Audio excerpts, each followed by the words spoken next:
Well, good morning. I'm here to introduce Bill 10, the Financial Statutes Amendment Act 2023. If passed, this bill would implement a number of key policies included in this year's budget. Budget 23 secures Alberta's future by growing the economy, strengthening health care, creating more jobs, and focusing on public safety to support Albertans. It comes with a commitment to strengthen Alberta's fiscal stability and ensure the province's long-term financial prosperity. As we know, Alberta's revenue is volatile and impacted by global markets and events beyond our control. This creates unique planning challenges and highlights the need for a framework to help guide our fiscal decision-making. Bill 10 proposes to fill that gap by implementing a new fiscal framework for the province. Alberta's proposed fiscal framework would provide flexibility for revenue swings while adding more rigor around expense decisions which are within government's control. First, the framework would mandate annual balanced budgets with limitations on in-year and year-over-year increases in expense, with the exception for specific circumstances such as an unexpected disaster or decline in revenue.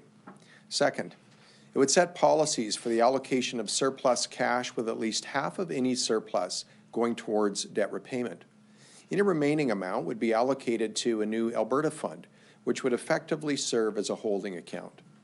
Funds held in this account could only be used to fund additional contributions to the Alberta Heritage Savings Trust Fund that could be held for additional debt repayment in the future or one-time spending initiatives. Ultimately, the framework would guide responsible fiscal management while providing the ability to meet Albertans' needs both now and in the future. It would allow us to continue to deliver the programs and services Albertans rely on while using their hard-earned tax dollars efficiently. We're also streamlining the process to further grow the Alberta Heritage Savings Trust Fund. Currently, legislation requires that all of the Heritage Fund's net income not required to inflation-proof the fund is transferred to the general revenue. The proposed legislation would retain all income in the fund and would require a directive from Treasury Board to transfer any amount to general revenue. A compelling data point that's worth noting. If we had kept all of the previous earnings in the Heritage Savings Trust Fund from day one, instead of the $18 billion that we have in the fund today, we would be approaching $300 billion. As a lifelong Albertan, I wish we had been in a position to start saving earlier. However, the best day to start is today. This legislation will also allow us to address some of the most urgent needs we've heard from families, students, businesses, and municipalities throughout the province.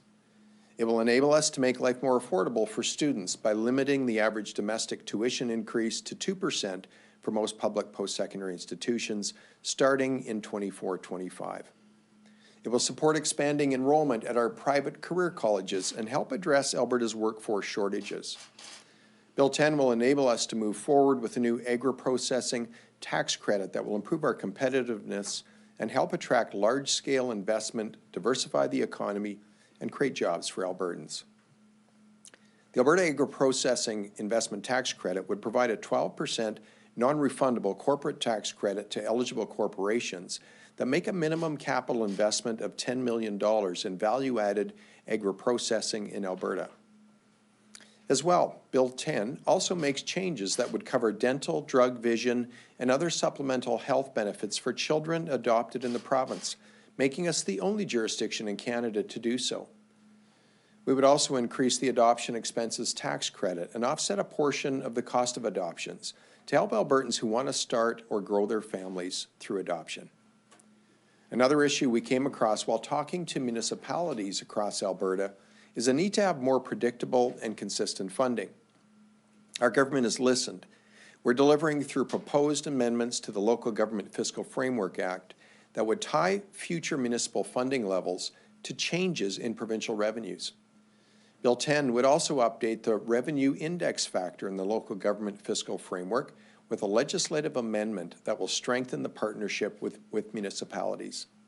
Starting in Budget 25-26, percentage changes in municipal funding levels would be equal to percentage changes in provincial revenues from 3 years prior, allowing municipalities to plan more effectively for the future. In other words, municipal funding amounts will increase or decrease at 100% of the change in provincial revenues, rather than 50% as previously legislated. And finally, Bill 10 builds on this government's commitment to cut red tape by enabling Alberta to participate in the national implementation of a new delivery model for financial information in the securities regulatory system, saving companies time and money. Other red tape reduction amendments in the bill would create new revenue opportunities and streamline policies for credit unions, as well as strengthen Alberta's horse racing industry, supporting rural communities across the province. Altogether, these amendments play an important role in securing Alberta's future. Thank you, and I would like to introduce MLA Dan Williams to talk a little bit more about our changes to our charitable donations tax credit. Dan. Well, thank you, Minister. I'm very happy to be here.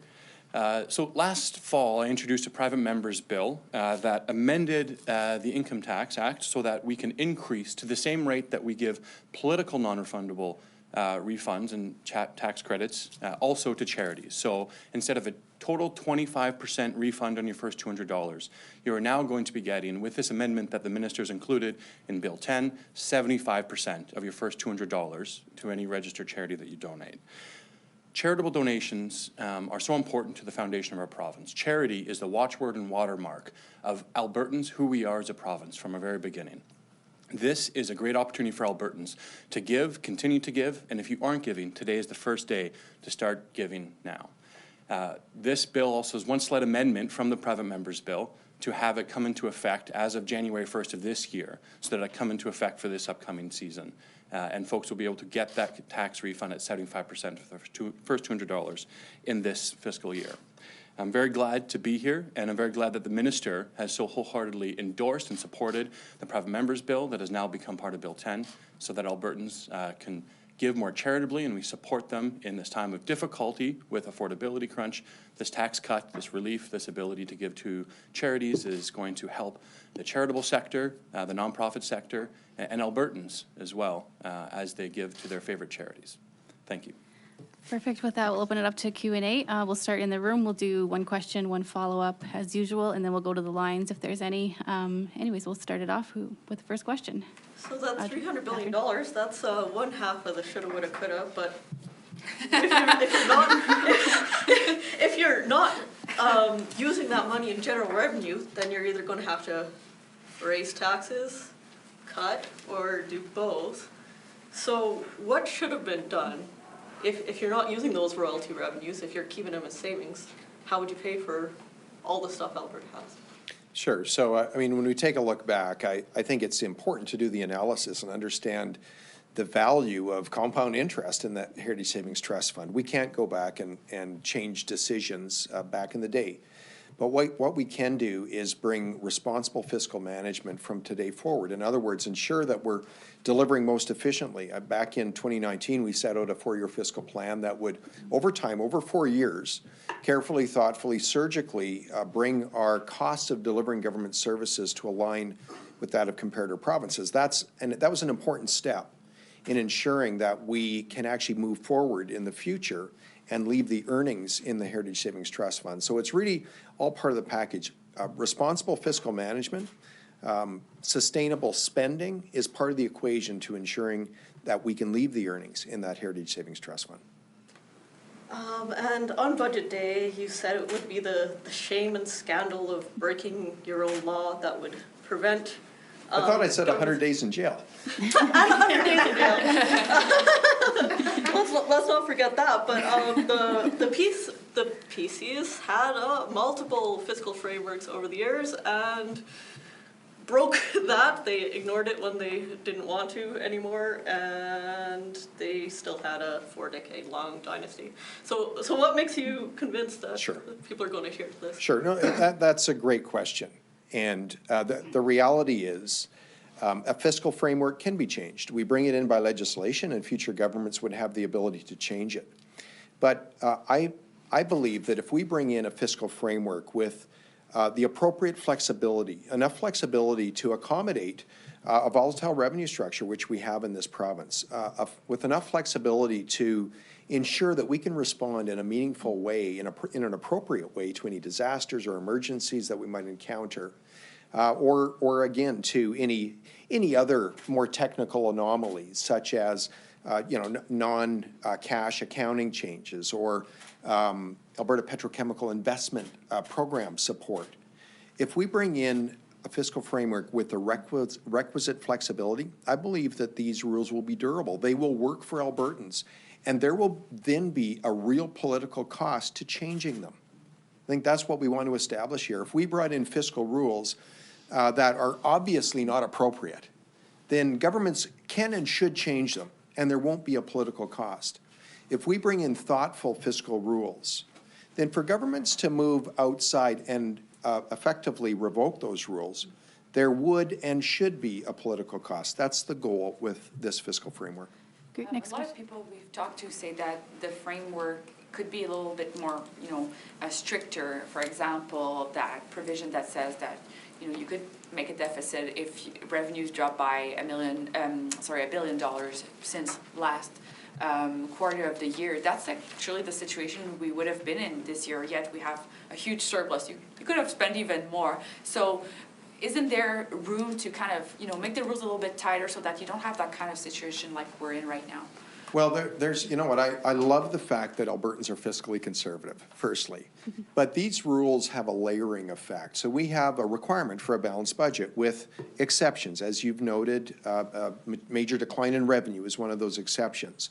But the fiscal rules, or the fiscal rule that limit expense increases, operating expense increases year over year to population growth and inflation, that rule also is a layering. And that will ensure that, governments can't use one flexibility to, kind of sell the farm on the other one.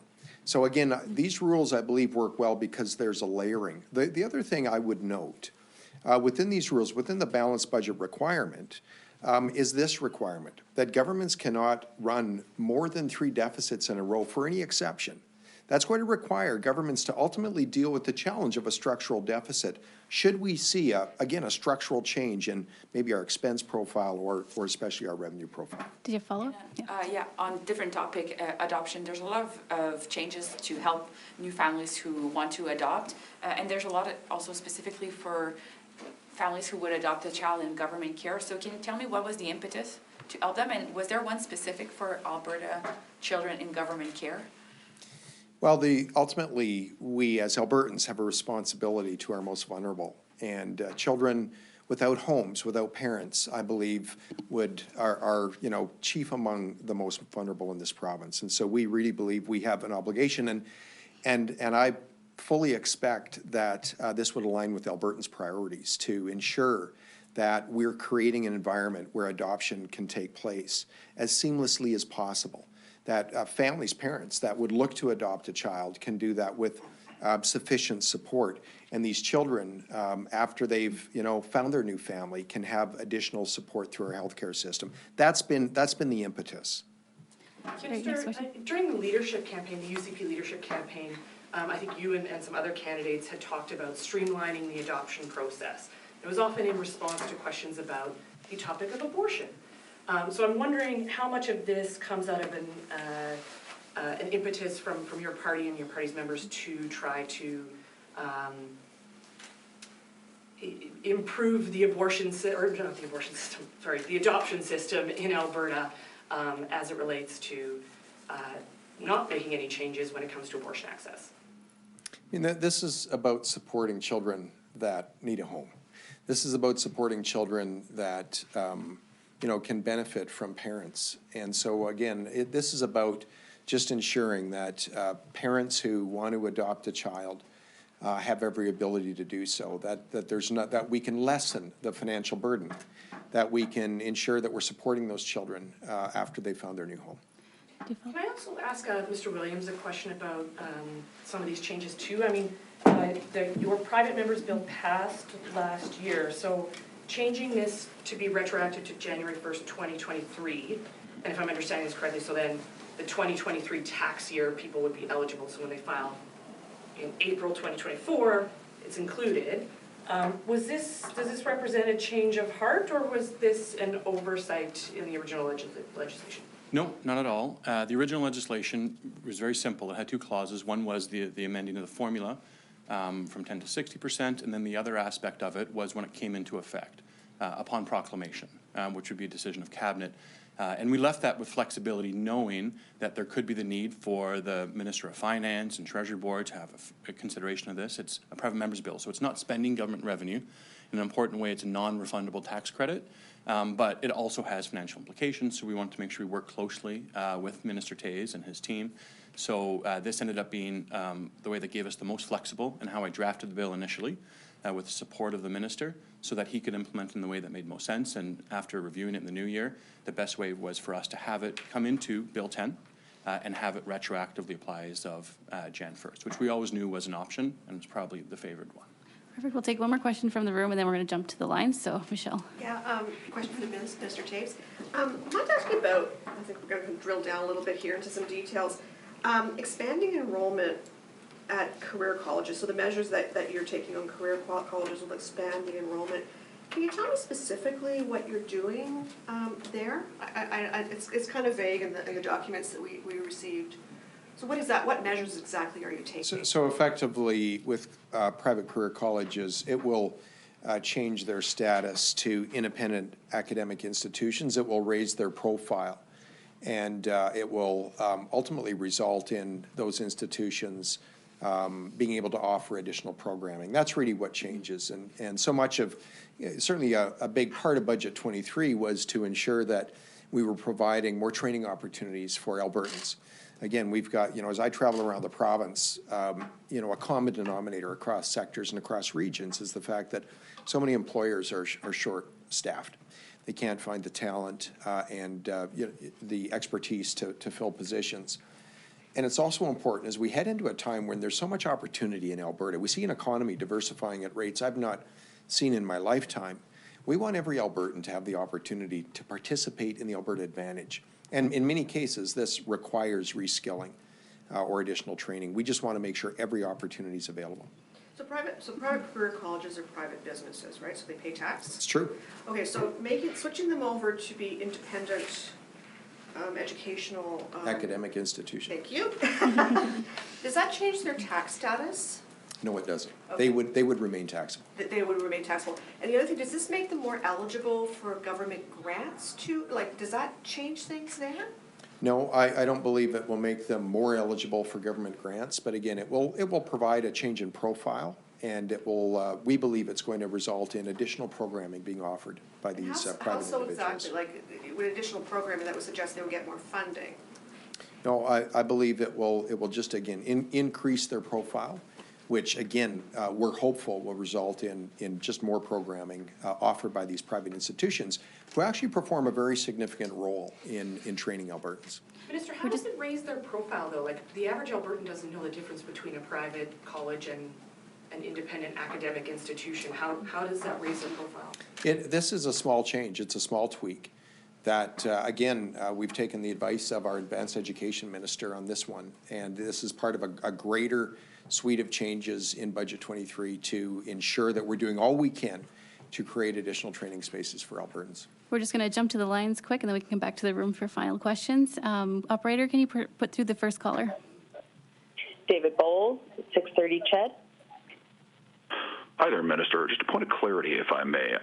Regarding the mandating of the balanced budget going forward, we've seen budgets in this province be pretty closely linked to energy sector revenues. Should there be a shortfall, let's say, in revenues from energy sector, tech sector going forward, given the commitment to develop closer links to municipalities' funding, could that result in budget cuts going forward to municipalities or certain portfolios, or is there some flexibility with the file? Great question. We will be linking the LGFF funding, local government fiscal framework funding, which is really envelope capital funding to municipalities. We'll be linking changes in that funding to provincial revenues. And so that will be, both up and down. Now, over the long term, of course, we expect revenues to continue to climb. I think that's a reasonable assumption. But within, any given period of time, there could be, one-year anomalies where revenues would drop and then municipalities would share in that reduction. Did you have a follow-up, David? No, he got it right on for me. Thank you for your time, Minister. No worries. Operator, can you put through the next caller? Chris Varco, Calgary Herald. Hi, this is an off-topic question for the Minister. Minister, Ottawa is moving ahead with the emissions reduction plan, and the oil sands producers are saying that they are not going to be able to meet the 42% emissions reductions by 2030. I'm wondering, from your department's analysis and look at it, how significant would the impact be for the province's finances if the federal government moves ahead with the ERP and doesn't make any changes? Great question. We're doing that work right now. We believe it would be significant, not only to the province's finances, to the provincial economy, but also to the national economy and to the Canadian government's finances as well. Look, I'll say this. For an energy superpower that Canada is and should be, and with a world that desperately needs affordable energy, and with a world right now that where dark lines are being drawn around nations, where there's geopolitical tension and trade partners and allies are more important than ever, for Canada to have unrealistic emissions caps, to have a price on carbon that's completely out of touch, and to have a regulatory quagmire that includes a federal impact assessment act such as Bill C-69 that ultimately halts big projects. To have that kind of business environment at a time like this is irrational and grossly irresponsible. That needs to change. Chris, a quick follow-up? Yeah, just turning to the energy revenues, specifically your budget's looking at about a $20 differential between benchmark West Texas Intermediate crude and the Western Canadian Select. And we've seen that differential cut almost in half since the beginning of the year. I'm just wondering, how significant is this going to be for your own government's revenues if this persists, and is the department expecting that to persist? Well, great question, Chris. I've been very encouraged to see that differential narrow. I think, as you know, for every dollar change in the differential, it affects government revenues by approximately $600 million. It has a massive effect. And so I would love to be slightly wrong in the differential. It'd be great if it stayed at $15, $16. We're projecting $19.50 over the course of the year. And of course, we're also expecting that Trans Mountain Pipeline will be coming on and will start to fill later this year. We know that's going to have a positive effect on the narrowing of that differential. Perfect. No one left on the lines. We'll take it back to the room for any one or two more questions, then we have to run. If you want to go. Yeah. About the tuition cap for students. They were happy about that, but some people warned us that that might also put a cap on university spending because it's their main source of revenue. So how do you expect them to deal with this potential cap on revenue? Do you expect them to hike the price of parking or like? No, great question. And I'm confident that we'll be working with post-secondary institutions. Minister Nicolaides, our advanced education minister, will be working with those institutions to ensure that there's a way forward here. Again, the tuition cap, tuition limitation, I should say, of 2% will not come into effect until the next school year, so 24-25. So that will allow us to deal with any issues in the next budget, and that's an important consideration. We have world-class institutions, and they also there's going to be great enrollment pressure in those institutions. We're making some key capital investments this year at MacEwan in their School of Business, and I would anticipate additional investments in upcoming years. So ensuring that those institutions are adequately funded is critical. We can deal with that in the next budget. Perfect. Did you want to follow up? No follow-up. Yeah, I was going to follow up. Oh, Okay, so it's capped at 2%, but then the CPI can go above that. And so I'm wondering, are you creating a loophole here where maybe it's increasing revenue, or maybe it's cutting? Like I've heard there's a possibility of selling off computers at a tech program where people need these computers to do their work. What are you going to do to make sure that gap is filled? What's on the table? Our colleges and universities have done a great job at looking at their costs, as we have as a province over the last 4 years, and they're delivering more efficiently than ever. Is there additional room? I'm sure. I have full confidence that those executive teams and boards of governors will be looking at their institutions to determine if there's additional efficiency that can be found. But again, right now, what we're wanting to do is send a signal to Alberta students that in spite of the fact that we're in a time of inflation rates we've not seen in decades, they can count on reasonable tuition going forward. Right now, our tuition rates are, you know, somewhere very consistent with the average in the country. We want to ensure that Alberta tuition remains affordable. So Alberta students can count on an increase not greater than 2% in that academic year. And we'll work with institutions to ensure that they have adequate funding to deal with their needs. Yeah, how do you make sure that that cost, maybe the tuition's going down, but the cost could be downloaded to students in other ways, so what are you going to do? I mean, we're predicting inflation will be leveling out. We're predicting, you know, inflation levels of just over 3%, and so that's certainly a far cry from over 6%, and we expect inflation to be heading to that 2% range. So that would be consistent with, you know, with the limitation on tuition increases. But our commitment is this.